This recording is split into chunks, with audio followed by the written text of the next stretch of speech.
요한일서 2장 1절에서 11절의 말씀. 나의 자녀들아, 내가 이것을 너희에게 쓰면 너희로 죄를 범하지 않게 하려 함이라. 만일 누가 죄를 범하여도 아버지 앞에서 우리에게 대언자가 있으니 곧 의로우신 예수 그리스도시라. 그는 우리 죄를 위한 화목 제물이니 우리만 위할 뿐 아니요 온 세상의 죄를 위하심이라. 우리가 그의 계명을 지키면 이로써 우리가 그를 아는 줄로 알 것이요 그를 아노라 하고 그의 계명을 지키지 아니하는 자는 거짓말하는 자요 진리가 그 속에 있지 아니하되, 누구든지 그의 말씀을 지키는 자는 하나님의 사랑이 참으로 그 속에서 온전하게 되었나니 이로써 우리가 그의 안에 있는 줄을 아노라. 그의 안에 산다고 하는 자는 그가 행하시는 대로 자기도 행할지니라.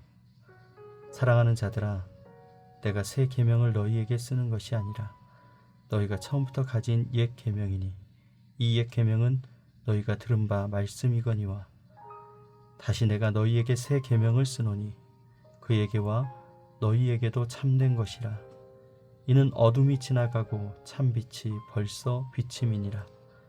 빛 가운데 있다 하면서 그 형제를 미워하는 자는 지금까지 어둠에 있는 자요 그의 형제를 사랑하는 자는 빛 가운데 거하여 자기 속에 거리낌이 없으나 그의 형제를 미워하는 자는 어둠에 있고 또 어둠에 행하며 갈 곳을 알지 못하나니 이는 그 어둠이 그의 눈을 멀게 하였음이라. 아멘. 우리가 함께 배웠던 5가지 손가락 묵상법을 가지고 함께 묵상을 나눠보도록 하겠습니다. 오늘 2장 1절에 보니까 나의 자녀들아, 내가 이것을 너희에게 쓰면 너희로 죄를 범하지 않게 하려 함이라. 만일 누가 죄를 범하여도 아버지 앞에서 우리에게 대언자가 있으니 곧 의로우신 예수 그리스도시라. 오늘 본문에 나타난 하나님은 누구실까요? 하나님은 죄를 미워하십니다. 그런데 죄를 미워하시지만 죄인에게 그 죄 때문에 길을 막으시지는 않으신 하나님이십니다. 하나님, 우리가 죄를 범하지 않길 원하시지만 동시에 우리가 연약해서 넘어질 때마다 대언자 되시는 예수 그리스도를 우리 앞에 세워주신다라고 하는 것이죠. 오늘 아침에 함께 우리가 가정 예배를 드렸는데 우리 하윤이가 이렇게 얘기하더라고요. 대언자 흑기사랑 같은 거냐고 하더라고요. 맞습니다. 누군가 나를 대신해서 문제를 해결해 주시는 분, 우리가 그렇게도 생각할 수 있는 것 같습니다. 우리는 넘어질 수 있지만 우리의 중보자 대신 예수님은 흔들리지 않은 것이죠. 2장 4절의 말씀을 보니까 그를 아노라 하고 그의 계명을 지키지 아니하는 자는 거짓말하는 자요 진리가 그 속에 있지 아니하다라고 이야기합니다. 오늘 우리에게 지시하는 말씀이 무엇일까요? 하나님 우리에게 신앙의 말과 우리의 삶이 일치하기를 원하신다라는 것이죠. 2장 6절의 말씀을 보면은 그의 안에 산다고 하는 자는 그가 행하시는 대로 자기도 행할지니라, 이렇게 얘기하고 있습니다. 오늘 6절의 말씀의 의미는 무엇일까요? 예수님의 삶이 우리의 기준이 되어야 한다는 것입니다. 우리의 삶과 우리의 말과 일치될 수 있는 힘은 예수님이 우리의 삶의 기준이 될 때, 말의 기준이 될 때 가능한 것입니다. 11절의 말씀 보니까 그의 형제를 미워하는 자는 어둠에 있고 또 어둠에 행하며 갈 곳을 알지 못하나니 이는 그 어둠이 그의 눈을 멀게 하였음이라 라고 얘기합니다. 오늘 우리는 죄에 대해서는 은혜를 말하지만 순종에 대해서는 미루거나 타협하지는 않았는지 다시 한번 돌아보게 됩니다. 형제를 미워하는 마음은 겉으로 드러나지 않지만 우리 안을 어둡게 하고 방향 감각을 잃게 만드는 게 바로 형제와의 관계에서 일어난다고 하는 것입니다. 우리가 참 많은 사람들과 좋은 관계, 평탄한 관계를 만드는 게 쉽지 않다라는 걸 알고 있습니다. 근데 오늘 우리가 하나님 앞에서 무엇을 지켜야 될까? 우리의 수많은 관계가 하나님의 인도하심과 계획 속에 있다고 한다면 우리가 불편하고 어렵고 힘든 모든 관계 또한 하나님이 인도하심을 믿기 때문에 우리는 화평해야 되겠죠. 형제를 사랑해야 될 것입니다. 그래서 오늘 사랑하지 못했고 불평했고 미워했던 그 모든 것에 대해서 회개할 수 있는 저와 여러분이 되었으면 좋겠습니다. 오늘 말씀에 하나님의 약속이 있습니다.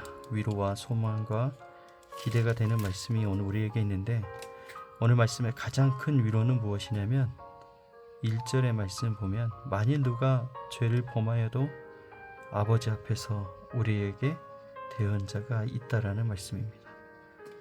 죄를 범하여도 하나님 앞에서 심판받을 수밖에 없던 우리가 대언자가 있어서, 흑기사가 있어서 심판받지 않고 오늘 우리가 구원의 은혜 가운데 여전히 있을 수 있다라는 것이죠. 나는 넘어지지만 예수 그리스도는 절대로 흔들리지 않는 전능하신 하나님이시기 때문에 그렇습니다. 2장 5절의 말씀 보면은 어둠이 지나가고 참 빛이 벌써 비침이라 라고 얘기합니다. 오늘 우리의 삶이 완전하지 않지만 이 빛은 이미 시작되었다라고 우리에게 약속하고 있습니다.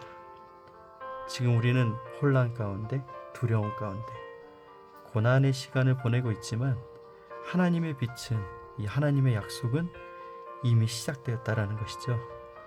이것으로 여러분 힘을 얻으시고 소망을 얻었으면 좋겠습니다. 그래서 오늘 어떻게 적용할까 보니까 우리가 믿습니다, 믿는다라는 말을 많이 하지만 그 말보다 하나님 말씀 앞에서 우리가 무엇을 지킬 것인가를 잘 정리해서 그것들을 이뤄가는 것이 참 중요한 것 같습니다. 그동안에 회피하거나 미뤄두었던 관계의 문제, 그 모든 문제에서 빛을 선택할 수 있는 저와 여러분 되었으면 좋겠어요. 빛 대신 예수 그리스도, 그 예수님이 기준이 될 때 어떻게 해야 될지 알겠죠? 관계가 막히면 주님과도 막힐 수 있습니다.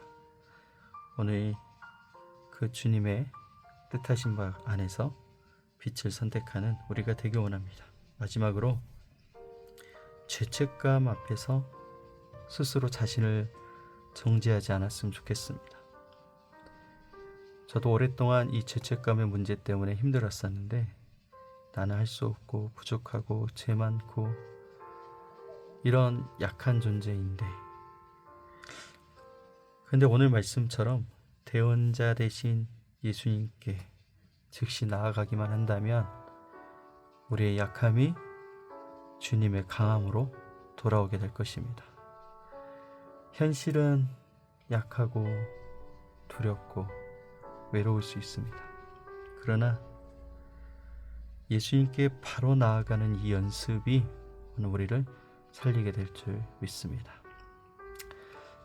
어젯밤 우리 하윤이랑 밤에 산책을 나갔는데, 이 동네가 우범지대이고 술집도 많고 길거리에는 담배꽁초와 술에 취한 사람들이 너무나 많더라고요.